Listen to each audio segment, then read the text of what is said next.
अरे जल्दी जल्दी हाथ चला ले, कैसे धीरे धीरे कपड़ों को धो रही है। अरे टुन्नू जी, मैं तो अपने हाथों को जल्दी ही चला रही हूँ। लगता है मेरे अंदर खाने की कमी हो गई है।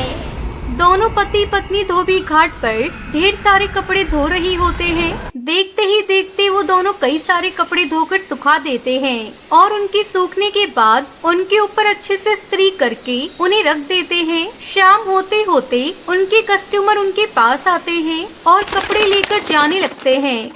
अरे वाह, कपड़ों को हाथ में पकड़ते ही नाक में जो खुशबू आई है उसने दिल खुश कर दिया है। टूनी बहन, इस गांव के पूरे धोबी घाट पर केवल तुम दोनों पति पत्नी के ही कपड़े सबसे ज्यादा चमकदार और खुशबूदार होते हैं।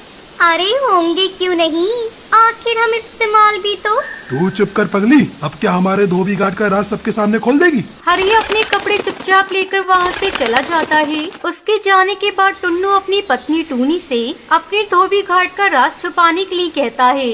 आखिर वो कौन सा राज है जो पूरे धोबी घाट के किसी भी पक्षी के पास नहीं। आइए इस बात का पता लगाने के लिए कहानी में आगे बढ़ते हैं। तब तक आप लोग कमेंट में बताएं 4 - 3 × 10 कितने होते हैं।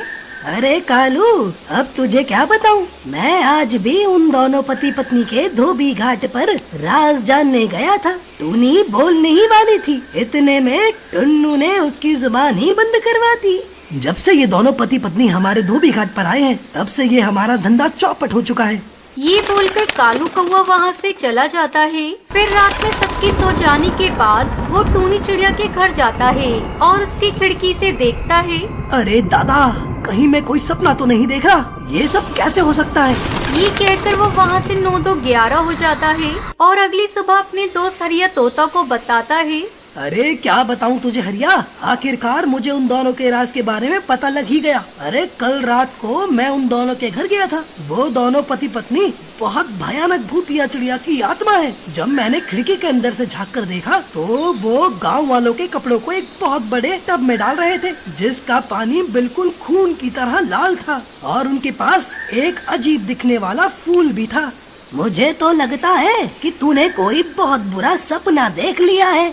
मेरी बातों का विश्वास कर, मैं कोई झूठ नहीं बोल रहा, मैं सच बोल रहा हूँ। तुझे मेरी बात का विश्वास नहीं है ना, आज की रात मैं तुझे खुद ही दिखाऊंगा, उसके बाद कहना कि मैं झूठ बोल रहा था या सच।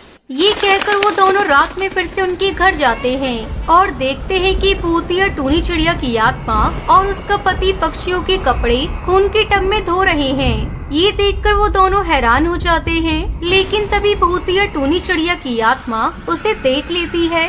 अरे टुन्नू जी, वो देखो अनर्थ हो गया। इन दोनों को हमारे धोबी घाट का राज पता चल गया। अब तो आप जानते हैं ना क्या करना है। जिससे भी हमारा राज पता चलता है, हम उसके साथ क्या करते हैं। भूतिया टुन्नू चिड़ा की आत्मा उसी वक्त उन दोनों को पकड़ने के लिए बाहर आ जाता है, लेकिन हरिया वहाँ से भाग जाता है। लेकिन कालू एक पत्थर से टकराकर वहीं गिर जाता है, जिसके बाद भूतिया टूनी चिड़िया की आत्मा उसे पकड़ लेती है और उसे मारकर टब में डाल देती है। हमारे पास बहुत कम समय है, अब हमें ये भी धोबी घाट छोड़कर जाना होगा, क्योंकि हरिया गांव के पक्षियों को हमारे राज के बारे में बता देगा। इतने में हरिया तोता वहाँ सब गांव वालों के साथ मशाल लेकर वहाँ आ जाता है। कौन हो तुम और इस गांव में क्या कर रही हो? ये सब क्या तमाशा लगा रखा है तुम दोनों ने? अरे मुझे तो इन दोनों पर शुरू से ही शक था। तुम दोनों अपना राज बताती हो या फिर हम तुम दोनों को इन जलती हुई मशालों से जलाकर राख कर दें? रुको रुको, हम तुम्हें सब सच बताते हैं। हाँ, हम दोनों भूतिया चिड़िया की आत्मा है। हम एक छोटे से गांव में धोबी घाट का काम किया करते थे। उस गांव में हमारे सिवा और कोई धोबी घाट नहीं था, लेकिन जैसे जैसे समय बीतता गया, सभी ने वहाँ धोबी घाट का काम शुरू कर दिया, जिसके बाद हम पहले जितना कमा नहीं पाते थे। एक दिन मुझे जंगल में एक बहुत ही प्यारा जंगली फूल मिला। उसकी खुशबू बहुत प्यारी थी। मैंने उस फूल को अपने धोबी घाट के कपड़ों में इस्तेमाल किया, जिसके बाद कपड़ों में खुशबू आने लगी। ऐसा करने से हमारा काम पहले की तरह चलने लगा। सभी पक्षी हमें ही अपने कपड़े धोने के लिए दिया करते थे। लेकिन ये बात धोबी घाट के कुछ धोबियों को पसंद नहीं आई और उन्होंने हम दोनों को मरवा दिया। लेकिन मरने के बाद भी हम दोनों को मुक्ति नहीं मिली और हम दोनों भूतिया चिड़िया की आत्मा बनकर धोबी घाट का काम करने लगे।